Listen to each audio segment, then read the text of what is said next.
Amém, irmãos? Graça e paz. Uma oportunidade riquíssima que o Senhor nos concede estar compartilhando da palavra do Senhor. A igreja, quando se reúne, alguém já disse, é o céu aqui na terra.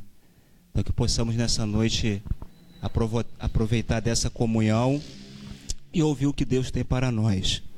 Abre a sua Bíblia no segundo livro das Crônicas, capítulo 20. Segundo livro das Crônicas, capítulo 20. Mantenha ela aberta, por gentileza, que o texto é um pouquinho longo, é do verso 1 ao 30, porém eu não vou fazer a leitura, eu vou explicando por blocos, tá bom? A partir do momento que a gente for lendo, eu vou fazendo as explicações aqui do referido texto. Segundo Crônicas, capítulo 20. Mantenha a sua Bíblia aberta neste livro e neste capítulo. Nós vamos aprender algumas lições aqui nessa noite da vida do rei Josafá. O que esse homem passou, a forma que ele se portou diante das adversidades, das agruras do contexto que ele viveu, e nós vamos aqui aprender algumas lições para aplicar em nossos dias. Segundo Crônicas, capítulo 20. Todos acharam? Amém? Você observa aí no capítulo 20, tem uma expressão assim no começo, ó, depois disso, está assim na sua Bíblia? Depois disso. Então aqui a ideia é a seguinte, que no texto supracitado, ou seja, aquilo que foi dito anteriormente, aconteceu algo para introduzir o versículo 1 do capítulo 20. E se você ler anteriormente, você vai ver que no capítulo 19, um profeta chamado Jeú, filho de Anani, que era outro profeta, ele repreende Josafá por conta de uma aliança perigosa que ele fez com o rei Acabe. Se você fizer uma leitura mais retrospectiva, você vai chegar no capítulo 8, 18, e vai ver o conteúdo dessa aliança, onde o rei Acabe queria tomar de volta Ramote de Gileade, e ele faz uma aliança com Josafá, rei de Judá. O interessante é que Josafá era um homem piedoso, e no capítulo 18, verso 4, diz assim, ó, disse ainda Josafá ao rei de Israel, consulta hoje a palavra do Senhor. Então Josafá fez essa aliança com Acabe, mas ele não queria ir desguarnecido da palavra de Deus ou da orientação de Deus. Por isso que no capítulo 18 e no verso 4, ele pede ao rei Acabe para consultar a palavra de Deus. Aqui já vai a primeira lição para a nossa vida. Tudo aquilo que nós formos fazer, precisamos buscar a orientação de Deus. Não faça nada segundo o desejo do seu coração. Sempre busque a orientação de Deus pela sua palavra, que aí você vai seguir as pisaduras do mestre e você vai caminhar em terra firme. Então Josafá fez esse pedido ao rei, porque se você ler o contexto, tinha 400 profetas profetizando assim, sobe, rei Acabe, que a vitória é garantida. Só que Josafá ficou desconfiado, que tinha 400 profetas profetizando a vitória. E ele falou, rei, não tem alguém aqui que possa trazer assim, algo mais verdadeiro? Porque eu não estou desconfiado, que está todo mundo falando a mesma coisa. Aí o rei Acabe disse assim, tem um homem aqui, um profeta chamado Micaías, mas ele só profetiza coisas negativas ao meu respeito. O Acabe manda um oficial chamar o profeta Micaías, ele vem e ele fala que Israel, se fosse para a peleja, seria derrotado. Porque o próprio Deus havia permitido um espírito de mentira que atuasse na boca dos 400 profetas de Acabe. E eles foram para a peleja. Se você ler o capítulo 18, você vai ver que Acabe se disfarçou, ele foi como um soldado comum para a guerra. E quando chegou lá, o exército inimigo achou que Josafá fosse o rei Acabe, porque o exército inimigo queria matar somente o rei. E ele achou que fosse Josafá, e Josafá clamou ao Senhor, então apaziguou a ira daquele exército. E se você ler o texto, porque Acabe disse que ia para a guerra, e ele mandou prender o profeta Micaías e disse assim: quando eu voltar da peleja, eu te mando soltar. E Micaías voltou e disse: se o Senhor voltar vivo dessa peleja, Deus não falou por meu intermédio. O texto diz que o soldado atirou a esmo. Vocês, irmãos, a palavra esmo é atirar sem direção. Você não tem um alvo específico. Foi isso que o soldado fez. Ele atirou a esmo. E Deus, para cumprir a sua palavra por intermédio do profeta, adivinha onde foi a flecha? Entrou entre a couraça e pegou no rei Acabe. E ali ele morreu. Então Deus, ele vela pela sua palavra para cumprir. Era Deus honrando a palavra do profeta. Por isso que quando chega no capítulo 19, esse profeta aqui, chamado Jeú, filho de Anani, no verso 2 diz assim: mas Jeú, filho de Anani, o vidente, foi ao encontro do rei Josafá e lhe disse: devias ajudar o ímpio, está se referindo ao rei Acabe, e amar aqueles que odeiam o Senhor, por isso virá sobre ti grande ira da parte do Senhor. Porém, verso 3, alguma virtude se acha em ti, porque tiraste os postes ídolos da terra e dispuseste o coração para buscar a Deus. Então Josafá, diferente do seu pai Asa, que foi também o rei de Judá, ele havia feito aliança com Ben-Hadad, rei da Síria, para guerrear contra Israel diante de Baasa. E Deus também não se agradou dessa aliança. E adivinha quem Deus levanta para repreender também o rei Asa? Deus levanta Anani, pai de Jeú, que repreende Josafá também. Mas Josafá recebeu com humildade a repreensão. Já o seu pai, ele não gostou muito não, porque ele jogou o profeta na prisão e ele acabou morrendo de uma doença que deu nos pés dele. Então aqui no capítulo 19, nós vemos essa repreensão. Por isso que no capítulo 20, o texto diz assim: depois disso, depois dessa aliança que ele fez com o rei Acabe, depois dessa repreensão, agora nós vamos continuar aqui no texto, que do verso 1 ao verso 2, os inimigos conspiram contra o rei Josafá. E diz assim ao texto: depois disso, isso tudo que eu falei desse contexto, os moabitas e os amonitas, juntamente com alguns dos meunitas, vieram atacar Josafá. Então aqui percebe-se que esses povos fizeram a coligação.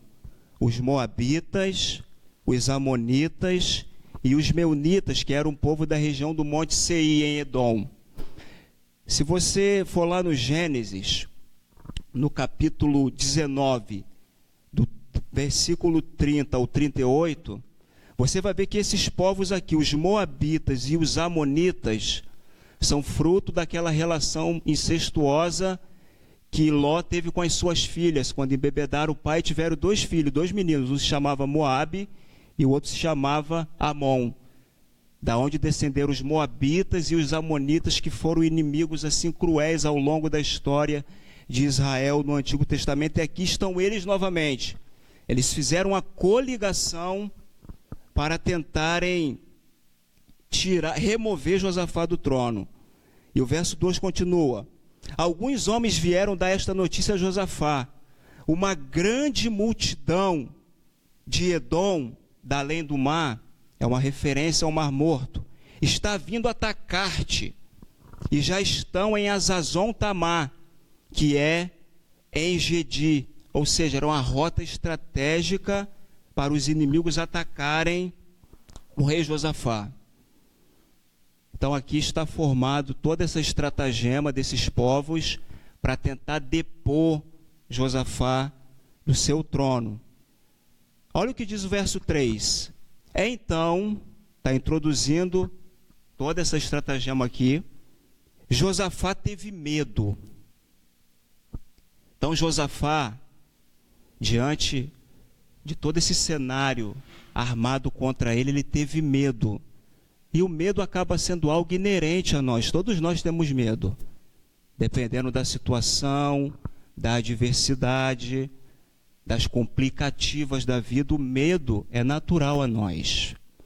Porém, nós como cristãos, não podemos viver enclausurado por conta desse medo, a ponto de murmurar de Deus, achar que Ele nos abandonou. Pelo contrário, olha o que Josafá nos ensina. Então Josafá teve medo e resolveu buscar o Senhor e convocou jejum em todo o Judá. Então ele teve medo, ele viu aquela grande multidão, viu aqueles povos se aliançarem para atacá-lo, ele teve medo. Porém, ele resolveu buscar o Senhor. É como se ele dissesse assim: poxa, essa grande multidão, e agora? Espera aí, eu tenho um Deus. Eu sirvo a um Deus poderoso, a um Deus que guarda, que cuida, que sustenta. Então eu não posso viver enclausurado nesse medo.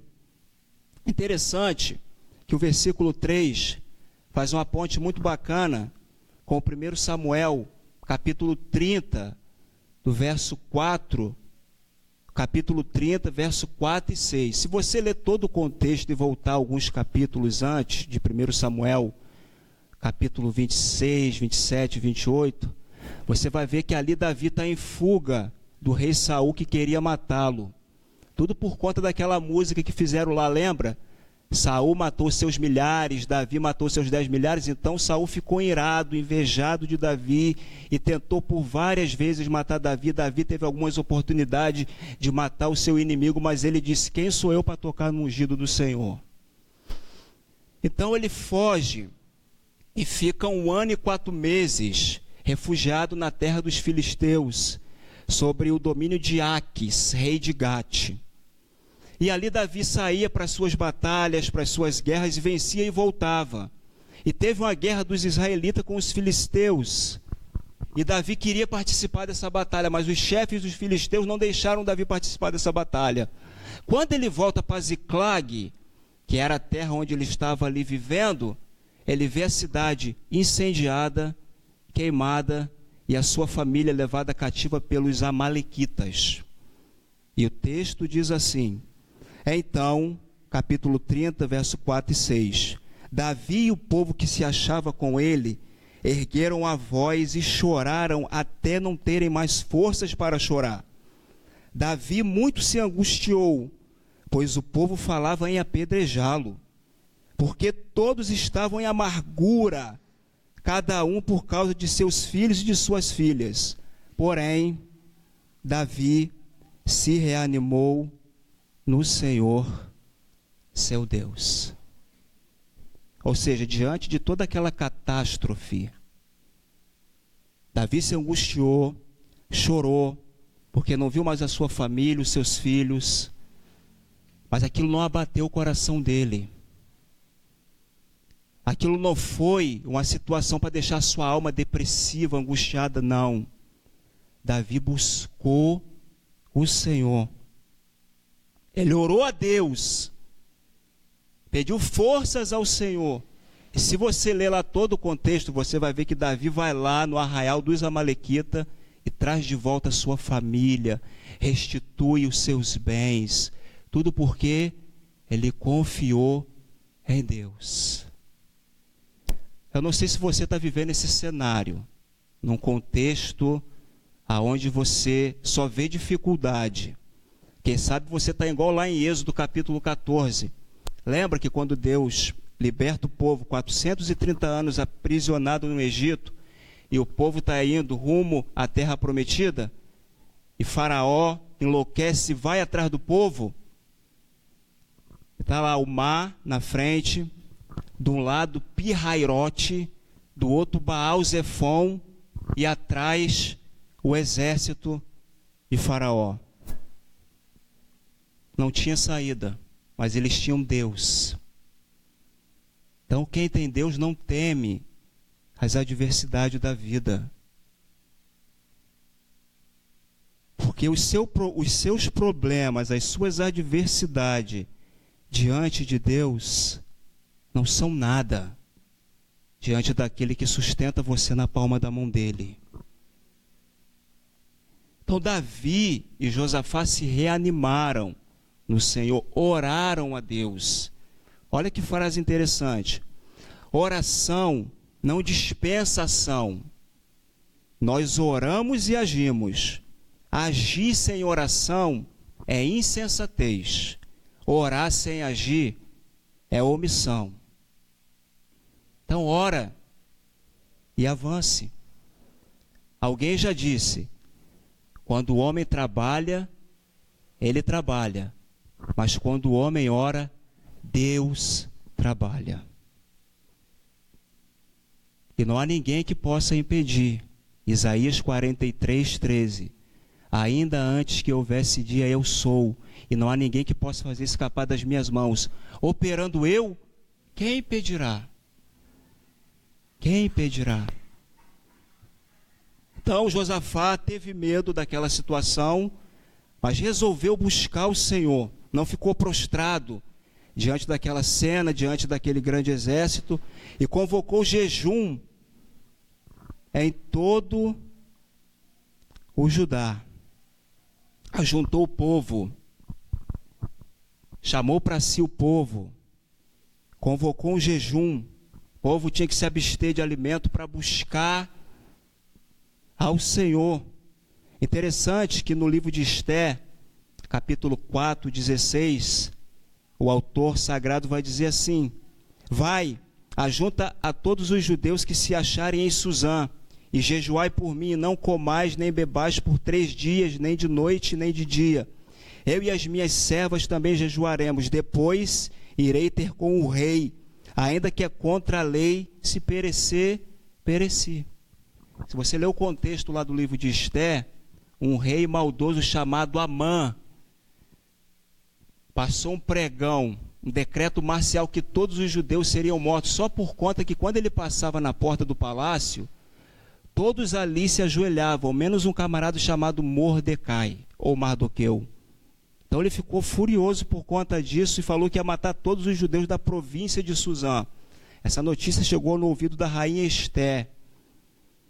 Mas só que no contexto, ela não poderia entrar na presença do rei sem ser convidada. Porque qualquer que tivesse essa ousadia seria morto. Então ela não poderia entrar, o rei não havia chamado. Então ela convocou o povo para jejuar, fez um ajuntamento santo, o povo jejuou, ela entrou na presença do rei, o rei estendeu o cetro, o bastão real, e ali Esté foi aceita. E se você ler a história, a forca que Mardoqueu fez para enforcar Mardoqueu, ele foi enforcado nela com toda a sua família. Porque quando o homem resolve buscar a Deus, Deus resolve agir em seu favor. O verso 4 diz assim: Judá uniu-se para pedir socorro ao Senhor. Vieram pessoas de todas as cidades de Judá para buscarem ao Senhor. Então Josafá, ele convoca o povo. Ele não queria passar essa peleja sozinho. E aqui vai outro conselho. Quando você estiver passando uma grande dificuldade, não enfrente a solidão sozinho. Busque amigos para estar do seu lado. Lembra lá de Paulo, 2 Timóteo? Timóteo, vem ter comigo depressa. Paulo queria um amigo. Queria alguém do seu lado, um irmão. Então não passe sozinho as dificuldades da vida, as adversidades. Por isso nós estamos aqui nessa noite como igreja do Senhor, nós ajudamos um ao outro. Por isso que o verso 4, ele faz coro com o Salmo 133. Ó, quão bom e quão suave é que os irmãos vivam em união. José Mabessa, um pastor congregacional, ele disse o seguinte: quando nos reunimos como igreja, não fazemos isso para um dia chegar ao céu. Cristo fez isso por nós. Nos reunimos porque a igreja é o mais próximo do céu que temos nesse mundo. e é a única coisa deste mundo que estará lá.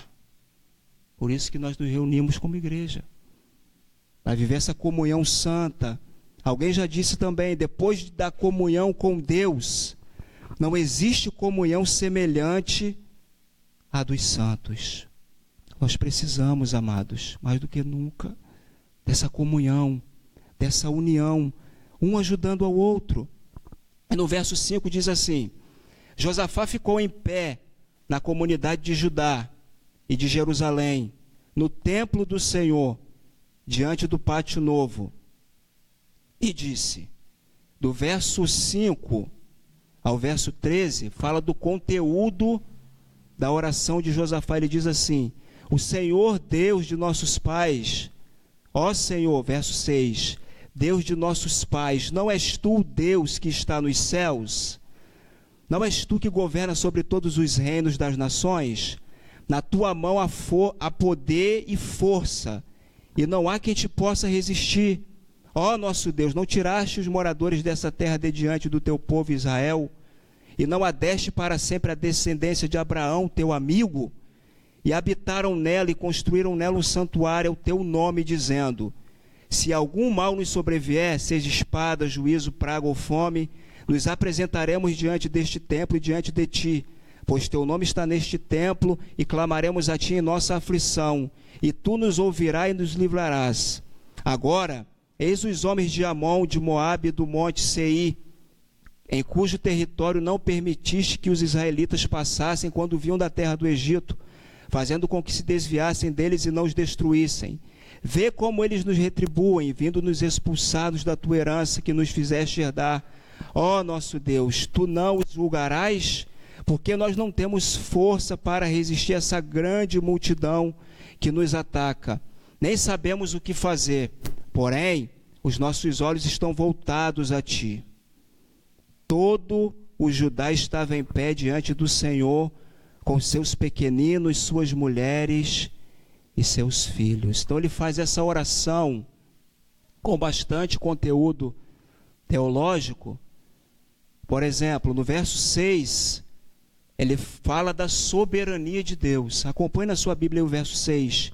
E disse: ó Senhor, Deus de nossos pais. Aqui ele evoca os termos da aliança. Deus de Abraão, Isaque e Jacó, ou seja, como se Josafá dissesse: Deus que cumpre as suas promessas. Não és tu o Deus que está nos céus, ou seja, não és tu o Deus que governa com cetro de equidade? Não és tu que governa sobre todos os reinos das nações? Leia o livro do profeta Isaías, você vai entender isso muito bem.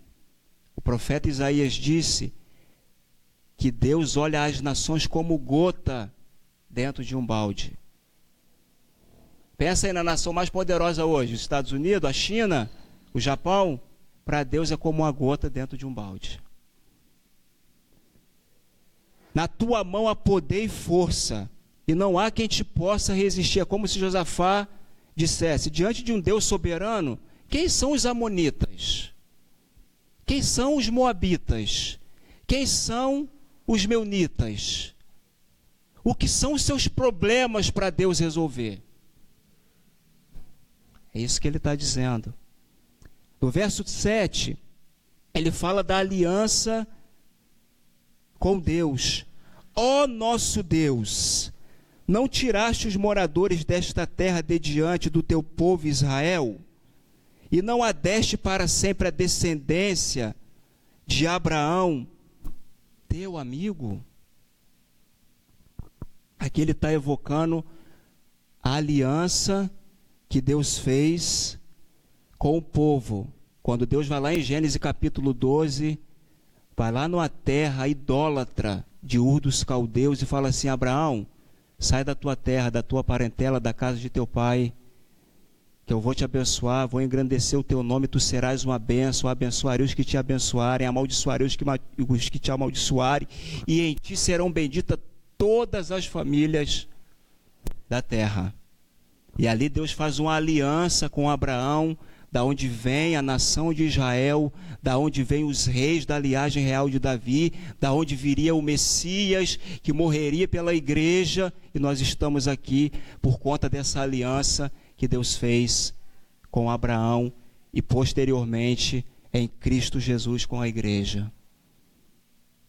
Interessante esse termo, Abraão, amigo de Deus. Isaías 41, verso 8 vai repetir: mas tu, ó Israel, servo meu, tu, Jacó, a quem elegi, descendente de Abraão, meu amigo. Tiago vai repetir também, Tiago 2,23, e se cumpriu a escritura, a qual diz: ora, Abraão creu em Deus, e isso lhe foi imputado para a justiça, e foi chamado amigo de Deus.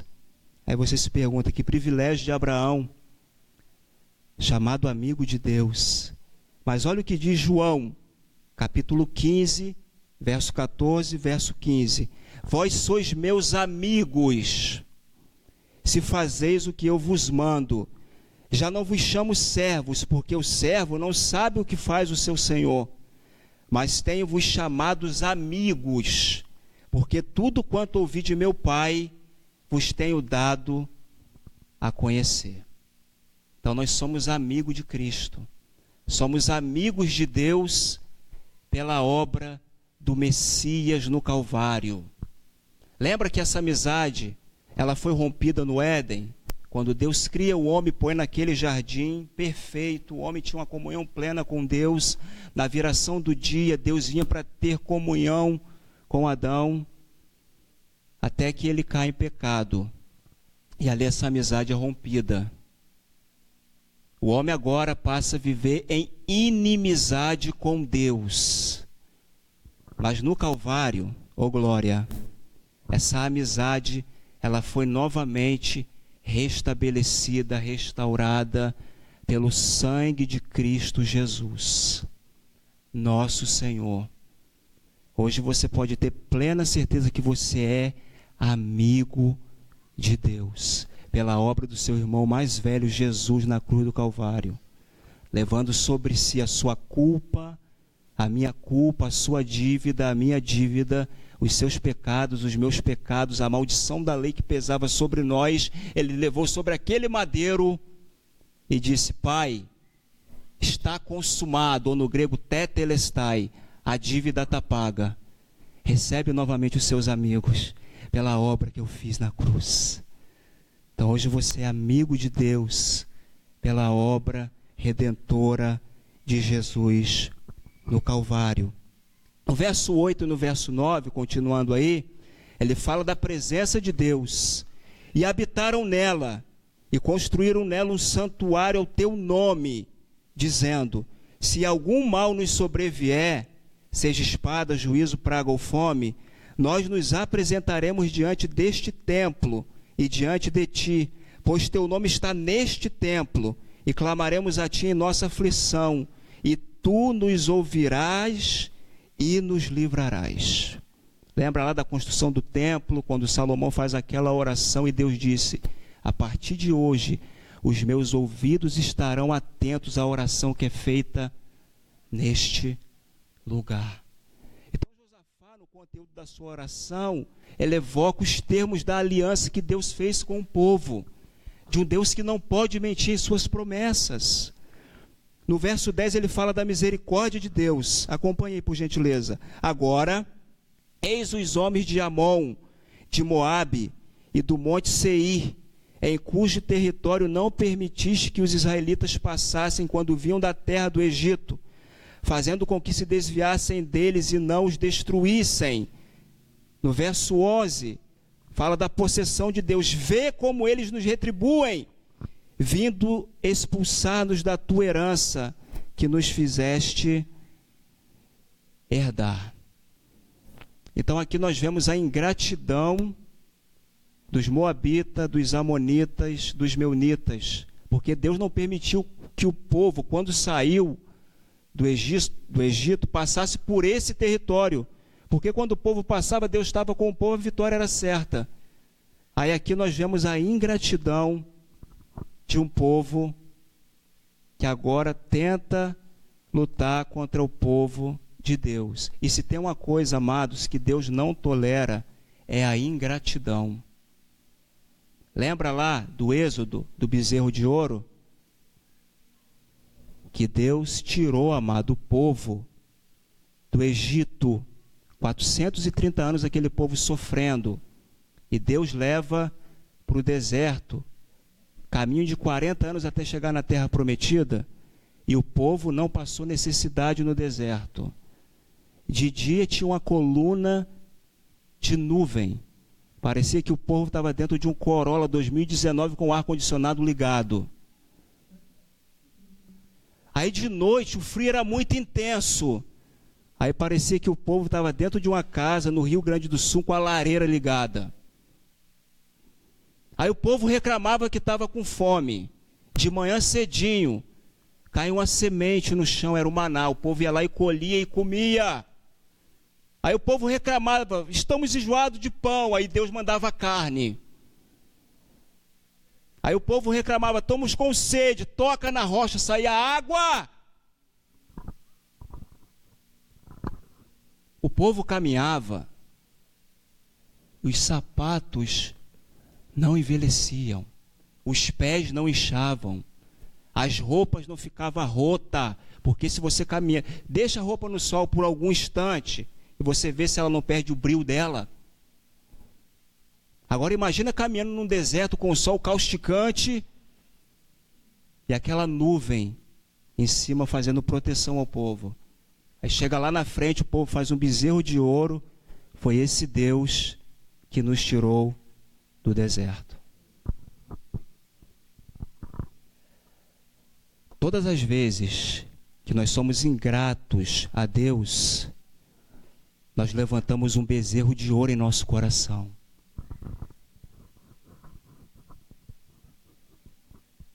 Precisamos ser gratos a Deus por tudo aquilo que Ele já fez, está fazendo e vai fazer na nossa vida. O povo aqui não teve gratidão. Fizeram uma coligação para atacar Josafá. E olha o verso 12.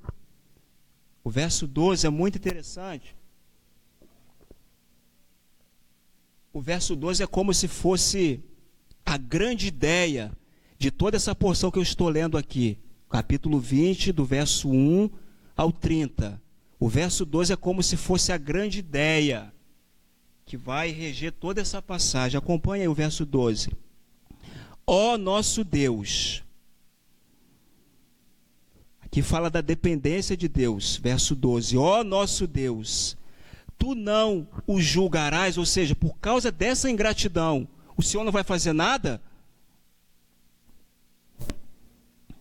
Porque nós não temos força para resistir a essa grande multidão que nos ataca. Nem sabemos o que fazer. Preste atenção nessas duas palavras. Força e fazer. Não temos força, não sabemos o que fazer. Não sabemos o que fazer, não temos força. Isso me parece muito com o seu contexto, com o meu contexto. Tem situações na vida que não temos força e não sabemos o que fazer. Aí você fica com o cabelo em pé assim, o que eu vou fazer agora? Eu não tenho condições. Aí quanto mais você fixa o seu olhar no problema, quanto mais você fixa, parece que o problema vai aumentando e parece que a sua fé vai diminuindo, não é assim? Lembra lá do gigante? Quando Golias se apresentava, de manhã e à tarde, durante 40 dias, 80 afrontas. Dai-me um homem para que lute comigo. Não precisa ter guerra sangrenta. Apresenta um homem para lutar comigo. Quem vencer serve o exército do outro, vencido. Do vencedor. O que Saul fazia com o povo? Corria. E do ombro para cima ele se sobressaía em Israel. Mas era um rei covarde. Lembra que no dia da apresentação dele, quando foram chamar, onde ele estava? Atrás da bagagem. Já demonstrava covardia ali. Não se apresentou ninguém. Até que o menino foi lá, em obediência ao pai, e levou comida para os irmãos, e quando ele viu aquele rei, aquele gigante fazendo afronta, ele falou: quem é este incircunciso? Prefixo in, negação, ou seja, quem é esse que não tem aliança com o Deus de Israel? Eu vou. É até hilárico, se você ler o texto, que Saul coloca a armadura dele em Davi. Pensa, Davi era baixinho, gente. E Saul do ombro para cima se sobressaía. Aquela armadura engoliu Davi, ele não conseguia pegar a espada, nada. Aí ele foi com aquilo que ele tinha intimidade. Não, eu estou acostumado com a funda, com as pedras. Porque quando vinha um leão, ou quando vinha um urso para pegar as ovelhas, eu partia para cima e tirava as ovelhas da boca do urso e do leão. Então ele se apresentou: eu vou lutar. Aí Golias desprezou: tu és um cão, rapaz. Aí Davi falou: tu vens a mim com espada, arma de ataque de curto alcance. Tu vens a mim com lança, arma de ataque de longo alcance, e com escudo, um acessório de proteção. Aí Davi falou: porém eu vou a ti em nome do Senhor dos Exércitos.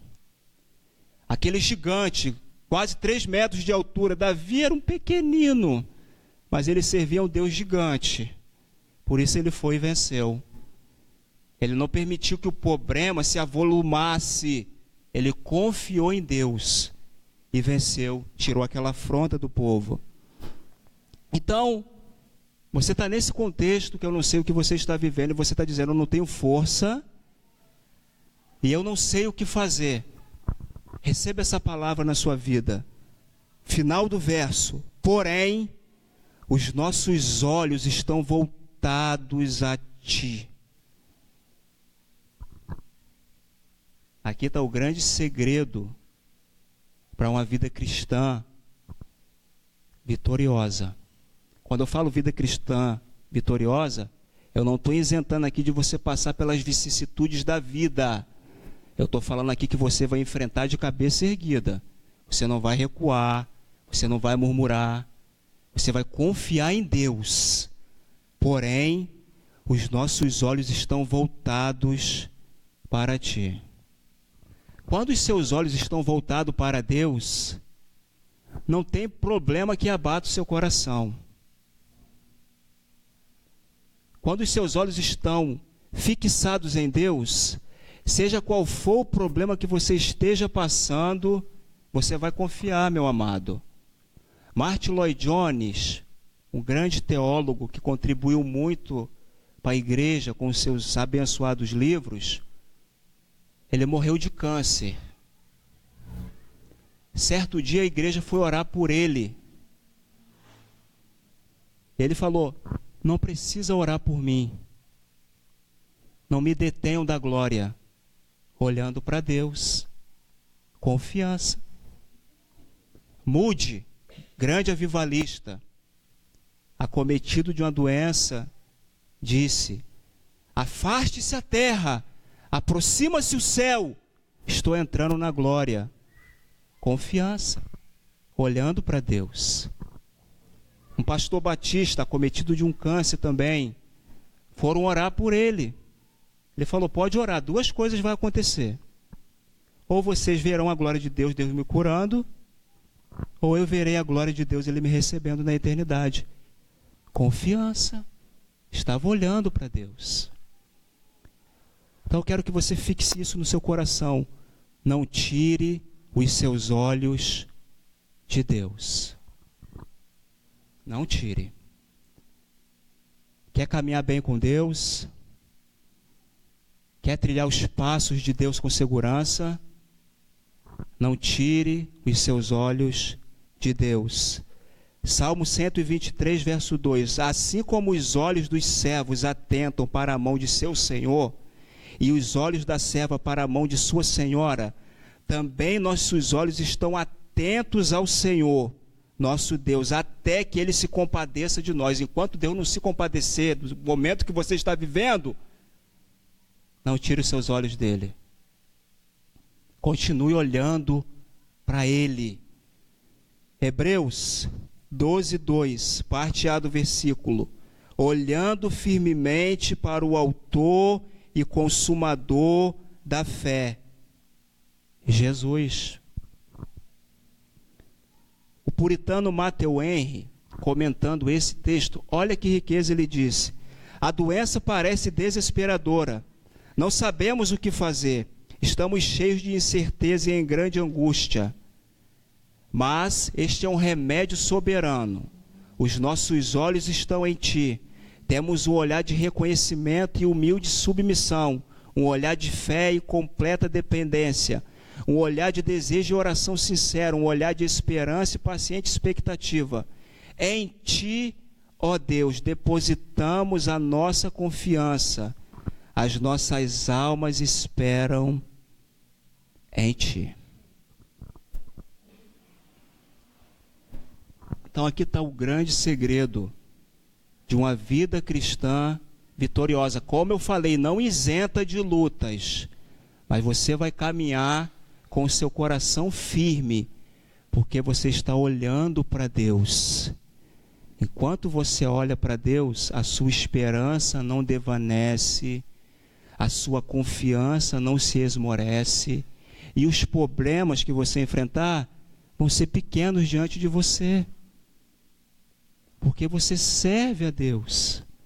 Tem um Deus que cuida de você, tem um Deus que cuida, Ele está cuidando.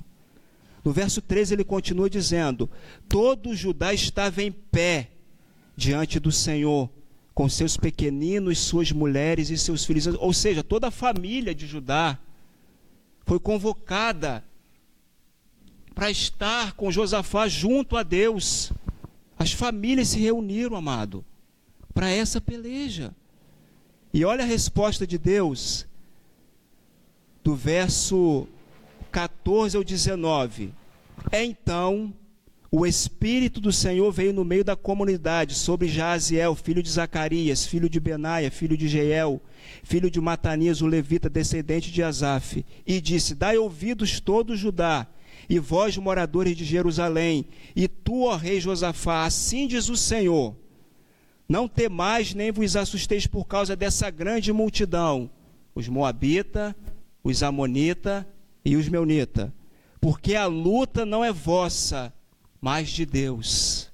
Lembra lá de Êxodo 14:14? Nessa peleja não tereis que pelejar, porque eu vou pelejar por você. Sabe por que você desanima? Eu desanimo porque nós lutamos a luta que é para Deus lutar. Aí você fica quebrando a cabeça, porque essa luta não é sua, é Deus que vai guerrear em seu favor. Então entrega a Ele e descansa. Ele sabe o que Ele está fazendo, Ele tem poder para isso. Verso 16: amanhã descereis contra eles, e eles estão subindo pela ladeira de Ziz, e os encontrareis na extremidade do vale defronte do deserto de Jeruel. Não tereis que lutar nesta batalha, tomai posição, ficai parados e vede o livramento que o Senhor vos concederá, ó Judá e Jerusalém. Não temais nem vos assusteis, saí amanhã para encontrá-los, porque o Senhor está convosco. Então, diante dessa palavra, Josafá se prostrou com o rosto em terra, e todo Judá e os moradores de Jerusalém se lançaram diante do Senhor para o adorarem. Então, diante dessa palavra do profeta Jaaziel, dizendo que Deus ia lutar a luta de Josafá, Josafá ficou com o seu coração em paz, reuniu o povo para adorar ao Senhor. Chamou os levitas da descendência dos coatitas, dos coraitas, se levantaram bem alto para louvar o Deus de Israel. Do verso 20 ao 30, nós já estamos caminhando para o fim, aqui vai falar da grande vitória de Josafá. Diz assim o verso 20: de manhã cedo, eles se levantaram e saíram para o deserto de Tecoa. Ao saírem, Josafá ficou em pé e disse, como um grande regente de um grande coral, ele disse assim: ó Judá e vós, moradores de Jerusalém, ouvi-me, crede no Senhor vosso Deus e estareis seguros.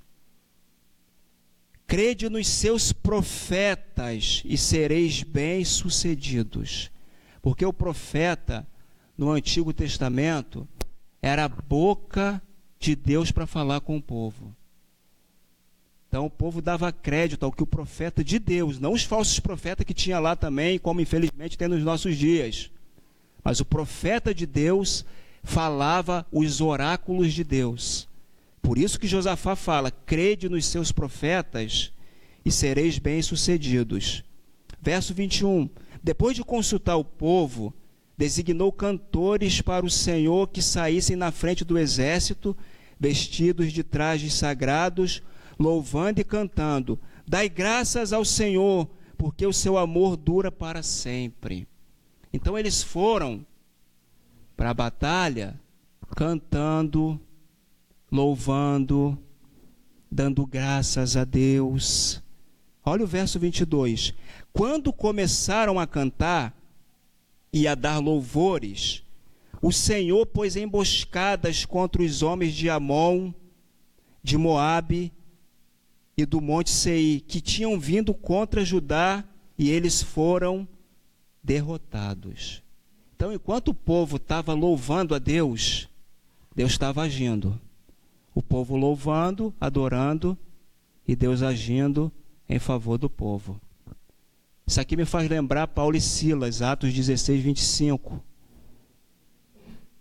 Quando eles estão lá presos, com os pés e as mãos acorrentados, as costas flageladas, e diz o texto que Paulo e Silas, perto da meia-noite, o que eles faziam? Ficavam murmurando? Ficava reclamando: pô, Deus não existe. Se ele existisse, não deixava a gente na situação, nós servimos a ele. O que eles faziam perto da meia-noite? Oravam e cantavam a Deus. De repente veio um terremoto, abalou toda aquela estrutura, houve salvação, houve restauração ali de vidas. Tudo porque eles resolveram cantar e louvar em meio à adversidade. Às vezes eu fico me perguntando, se fosse eu e você no lugar de Paulo e Silas, nós teríamos a mesma atitude?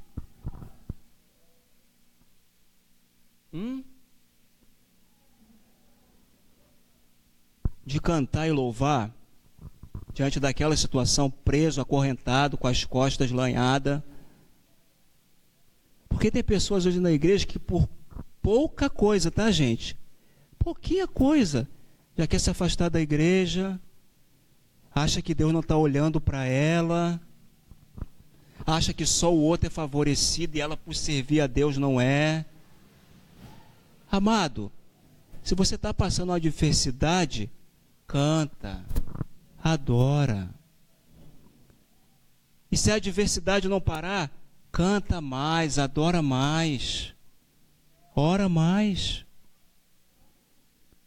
Você não sabe como Deus fica feliz quando nós cantamos em meio às adversidades da vida. Porque ser cristão, quando tudo dá certo, é muito fácil. Está tudo bem. A família estruturada, o emprego em dia, ganha promoção, seu carro está lá na garagem que Deus te deu com gasolina, os filhos com saúde, a esposa bem, o casamento bem, está tudo fluindo de vento e popa na sua vida. É muito fácil ser crente, amado. Deus às vezes prova a nossa fé. Por isso que às vezes Deus permite os vales da vida, viu? É para você ter mais experiência com Ele. Por isso que às vezes Deus permite. Lembra lá de Jó? Aí, tá vendo? É o meu servo Jó, homem fiel, íntegro, temente a Deus, que se desvia do mal. Aí Satanás apareceu, ele é assim também porque ele tem tudo. Assim é fácil ser crente. Mas tira tudo que ele tem. Aí Deus permitiu, o Satanás foi lá e tirou tudo de Jó. Num dia só ele fez o velório de 10 filhos. Perdeu todos os seus bens e continuou fiel. Aí Satanás continua, ele é assim, ele continua crente porque ele tem saúde. Vai lá e toca na saúde dele. Satanás foi lá e tocou na saúde dele e Jó ficou horrível. Chaga da planta dos pés ao alto da cabeça. Mas continuou crente. Se você for lá no capítulo 42, você vai ouvir Jó dizer: antes eu te conhecia só de ouvir, mas agora eu te vejo. Tu és o Deus que em todo esse processo que eu passei, não me desamparou e cuidou de mim. Então, quando Deus permite que você passe pelos vales da vida, não é para destruir você, meu amado, minha amada. É para depurar sua fé. É para tornar você um crente mais maduro na fé. É por isso que ele permite os vales da vida. Então aqui nós vemos Deus derrotando os inimigos de Josafá, o verso 23. Os homens de Amon e de Moabe atacaram os moradores do monte Seir para os destruir e exterminar. Depois de terem exterminado os moradores do monte Seir, ajudaram a destruir-se uns aos outros. Olha que interessante. Eles fizeram a coligação para lutar contra Josafá. Aí Deus falou: a luta é minha. Deus usou o profeta. Então Deus fez com que esses 3 povos guerreassem entre eles. Então um matou o outro. Josafá não precisou usar nenhuma arma. Um matou o outro. Então Deus agiu assim de forma soberana, de forma grandiosa. Porque, amados, tudo que Deus faz é visando a sua glória. Deus não divide a glória dele com ninguém. Se você ler alguns textos do Antigo Testamento, quando Deus agia em favor do povo de Israel, quando ele queria dar vitória, ele fazia diferente. Tem uma passagem que ele fez chover pedra do céu. Já leu esse texto? Deus fez cair pedra nos inimigos. Então, tudo que Deus faz é visando a sua glória. Mas o texto que eu gosto mais é uma passagem que tem lá em 2 Reis, capítulo 7 em diante. Esse texto muito fala ao meu coração da soberania de Deus e que tudo que ele faz é para a sua glória, não por conta do nosso mérito ou da nossa performance. Samaria estava cercada pela Síria, cujo rei era Ben-Hadad. Então, ninguém saía da cidade nem entrava. Lá dentro a fome era extrema. Estava vendendo-se cabeça de jumento e esterco de pombo. Para você ter uma ideia, tamanha era a fome dentro daquela cidade. E na porta da cidade tinha 4 leprosos. 4. Aí eles pensaram assim: nós não podemos entrar na cidade, porque nós somos leprosos, não poderia ficar dentro da cidade. Eles tinham que viver separado da comunidade por conta da lepra que era contagiosa. Aí eles pensaram assim: se a gente ficar aqui, a gente não vai poder entrar na cidade, a gente vai morrer de fome. Então vamos no arraial do inimigo, quem sabe eles nos dão comida, se eles nos matar a gente não está em prejuízo nenhum. E eles foram. Santo Agostinho disse que nós temos que ler a Bíblia imaginando o cenário. Agora imagine o cenário: 4 leprosos. A lepra era uma doença terrível, ela debilitava a pessoa. Não pense que eles foram andando de forma ereta ou com vigor. Eu penso que um foi segurando o outro lá, assim, se arrastando.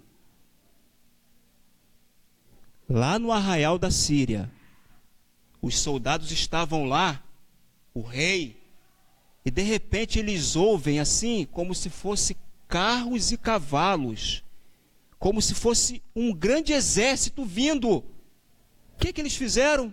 Deram no pé. Correram, eles acharam que Israel tinha feito aliança com outros povos. E eles saíram correndo. Era 4 leprosos se arrastando. Então, amado, quando Deus quer fazer, Ele usa quem Ele quer. Porque a glória tem que ser para Ele. Por isso que Ele usou 4 leprosos para botar um exército inteiro para fugir. Por isso que aquele agiu dessa forma. Por isso que o verso 24 continua. Quando os homens de Judá chegaram ao posto de vigilância do deserto, procuraram a multidão, mas só viram cadáveres amontoados no chão. Ninguém havia escapado. Quando Josafá e suas tropas vieram saquear os seus despojos, acharam entre eles muito gado, objetos de valor e roupas, assim como joias preciosas, e tomaram tantos bens que não podiam levar mais. Saquearam o despojo por 3 dias, porque era muito. Ao 4º dia, eles se ajuntaram no vale de Beraca, e ali louvaram o Senhor. Por isso, aquele lugar é chamado Vale de Beraca até o dia de hoje. Então, voltando dali, todos os homens de Judá e de Jerusalém, com Josafá à frente deles, retornaram a Jerusalém com alegria, porque o Senhor os tinha feito triunfar sobre os seus inimigos. Chegaram a Jerusalém com liras, harpas e trombetas para o templo do Senhor. Então, o temor de Deus caiu sobre todos os reinos daquelas terras, quando ouviram que o Senhor havia lutado contra os inimigos de Israel. Assim, o reino de Josafá ficou em paz, porque o seu Deus lhe deu descanso ao redor. Observa no texto que eles foram cantando e regressaram também cantando, porque eles confiaram em Deus, acreditaram no cuidado de Deus, não tiraram o olhar de Deus. Quero dar uma palavra para a sua vida, a palavra de Deus. Isaías 49, 15. O profeta diz assim: pode uma mãe se esquecer do seu filho que a amamenta, que foi gerado no ventre? É uma pergunta que o profeta faz, se referindo à nação de Israel.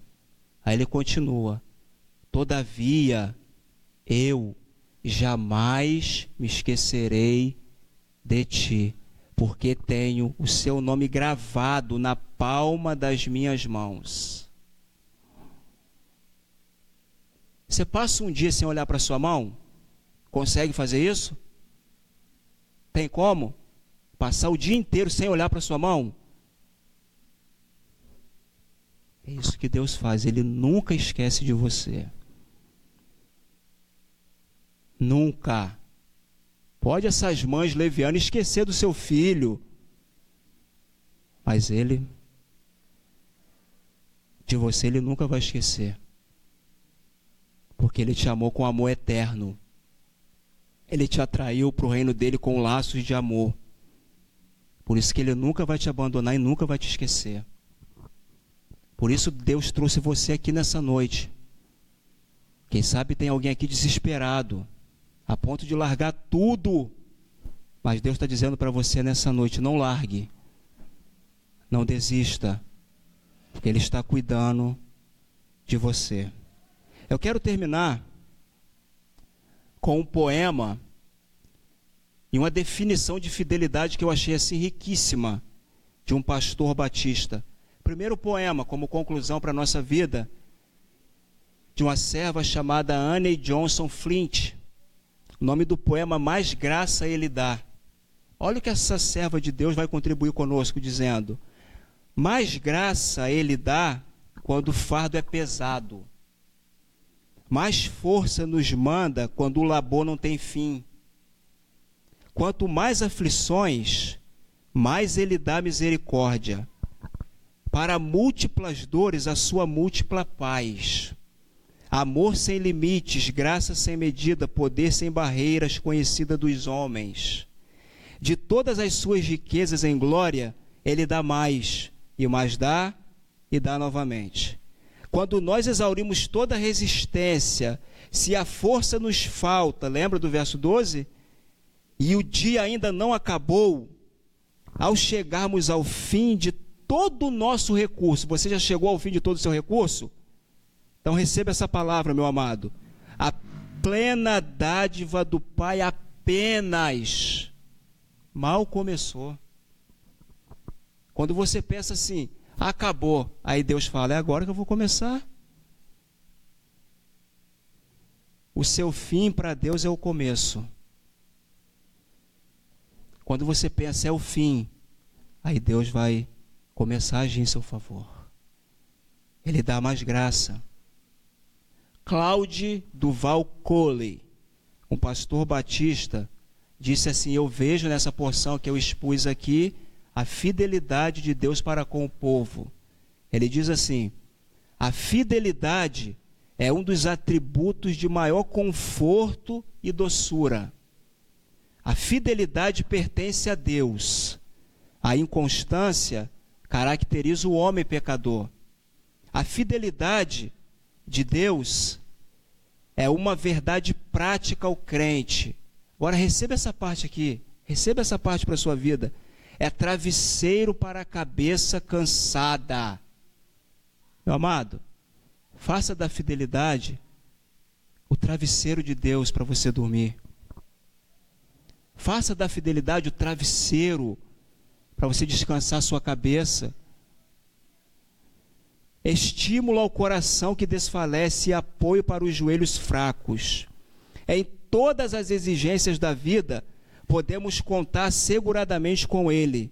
Deus nunca decepcionará a alma que confia, nunca. Sua fidelidade nunca falhará. A fidelidade de Deus, juntamente com seu imenso poder, é a nossa esperança eterna. Os homens nos decepcionam por falta de fidelidade ao poder. Mas podemos olhar, lembra lá do verso 12? Olhando para Deus, além das ruínas causadas pela infidelidade dos homens, e avistarmos um que é grande em fidelidade. Então você serve a um Deus fiel. Então descanse em Deus. Descanse. Quero convidar aqui o pastor Léo, querido pastor, para estar fazendo aqui a oração e as considerações finais do culto. Então, que Deus abençoe a igreja, que essa palavra possa sim servir de encorajamento para a sua vida. Não tire o seu olhar de Deus. Amém? Vamos orar, amados. Curve sua cabeça.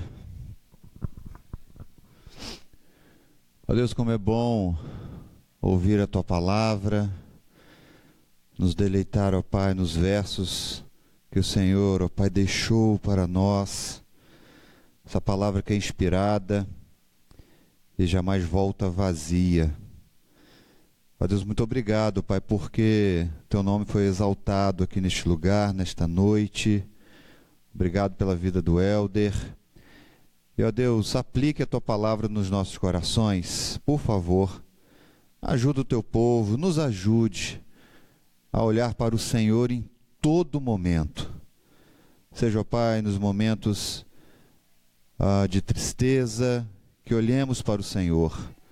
Nos momentos de bonança, que continuemos olhando para o Senhor. A nossa vida só tem sentido quando estamos, ó Pai, conectados com o Senhor. Nós somos realmente necessitados, ó Pai, de estarmos ligados à videira, que é Jesus, o tempo todo. Não nos deixe ficar distraídos, ó Deus. Não, Pai, não. Ajuda-nos a focar no Senhor o tempo todo.